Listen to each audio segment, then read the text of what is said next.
history has often been written by men, for men. As a result, the incredible stories of powerful women warriors have been pushed to the margins, overshadowed by the deeds of their male counterparts. But today, we're flipping the script. We're bringing back to life the tales of some of the most fearsome, courageous, and strategic female warriors from the ancient world, women who led armies, fought bravely, and shaped the history of their time. Join us as we uncover the forgotten female warriors of the ancient world. Our journey begins in the vast and rugged lands of Central Asia, where the story of Tomiris, the warrior queen of the Massagetae, unfolds. Her tale is one of resilience, vengeance, and unwavering courage. Around 530 BCE, the mighty Persian Empire, under the rule of Cyrus the Great, sought to expand its borders further into Central Asia. Tomiris, however, had other plans. Tomiris was not just a queen, she was a warrior in every sense of the word. When Cyrus tried to trick her by proposing marriage, actually a ruse to conquer her lands, she saw right through him.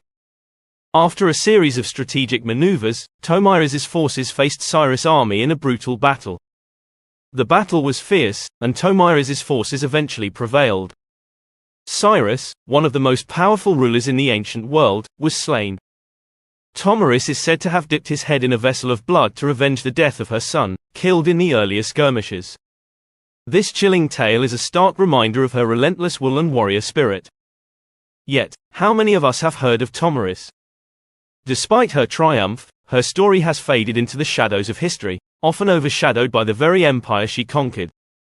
From the steppes of Central Asia, we sail to the blue waters of the Aegean Sea to meet another formidable woman of war, Artemisia I of Caria.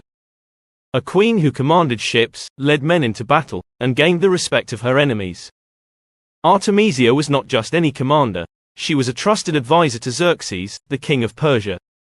In 480 BCE, during the Greco-Persian Wars, she led a fleet of ships in the Battle of Salamis. Known for her strategic brilliance, she was one of the few commanders who advised Xerxes against engaging the Greek navy in the narrow straits of Salamis, a battle that would prove disastrous for Persia. Despite her warnings, Xerxes proceeded, and the Persian fleet suffered a catastrophic defeat. However, Artemisia's leadership stood out. She cleverly maneuvered her ship to evade capture and even tricked the Greeks into thinking she was on their side, further demonstrating her tactical acumen. Her story is one of intellect and daring, but like many other powerful women of her time, she is often relegated to a footnote in the broader history of the Persian Wars. Next, we journey to ancient China, to the cradle of the Shang dynasty, around 1200 BCE. Here, we find Fu Hao, a woman whose name strikes fear and respect even today. She was not only a queen but also a military general, priestess, and mother, a woman who wore many hats and wore them well. Fu Hao commanded an army of thousands, led numerous successful military campaigns, and even conducted rituals as a high priestess.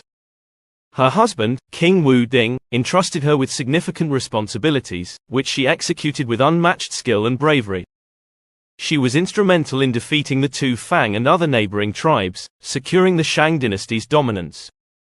Her tomb, unearthed in 1976, revealed a treasure trove of weapons, bronze artifacts, and inscriptions praising her as a great warrior and leader.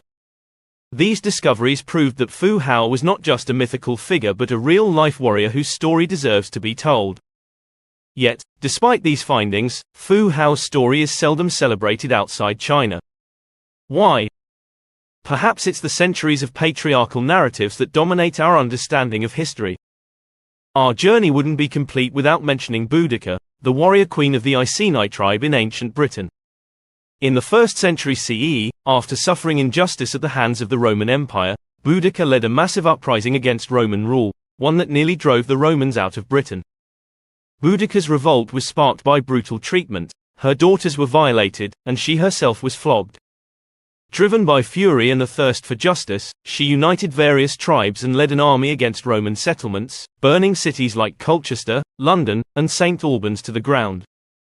Though ultimately defeated, Boudica's rebellion shook the Roman Empire to its core and remains a powerful symbol of resistance against oppression. Her story has inspired generations, yet the full extent of her military prowess and leadership is often downplayed. Boudica's story is one of resilience, defiance, and the relentless fight for freedom. But how many history books do you see her name in? alongside the likes of Julius Caesar or Augustus, we end our journey in West Africa, in the Kingdom of Dahomey, present-day Benin, where an extraordinary all-female military regiment existed, the Dahomey Amazons, or the Agoji. For nearly 200 years, from the 17th to the 19th century, these fierce women warriors protected their kingdom and expanded its territories. The Agoji were trained from a young age in rigorous military drills, hand-to-hand combat, and weaponry. They were known for their discipline, courage, and fearlessness in battle. They often fought against neighboring tribes and European colonial forces, earning a reputation as some of the most formidable warriors in Africa. In the 19th century, during the Franco-Dahomey Wars, the Agoji fought fiercely against the French colonizers. Though they were ultimately defeated, their legacy as fearless defenders of their people lives on. While their male counterparts in other societies are celebrated as heroes, the Dahomey Amazons remain relatively unknown outside Africa, their story largely confined to local folklore and oral histories. These are just a few of the many stories of female warriors who defied the norms of their time, stood up to mighty empires, and fought for their people, their freedom, and their legacy. Their stories remind us that history is not just a tale of kings and emperors but also of queens, warriors, and revolutionaries. The more we dig, the more we find that women have always been at the forefront of history, leading, fighting, and inspiring. So, why are these incredible stories forgotten? Perhaps it's time we asked who gets to write history and whose stories are deemed worthy of being told. If you enjoyed this dive into the forgotten female warriors of the ancient world, don't forget to like, subscribe, and hit the notification bell for more untold stories from history. Until next time, keep questioning, keep exploring, and keep discovering the hidden stories that shape our world.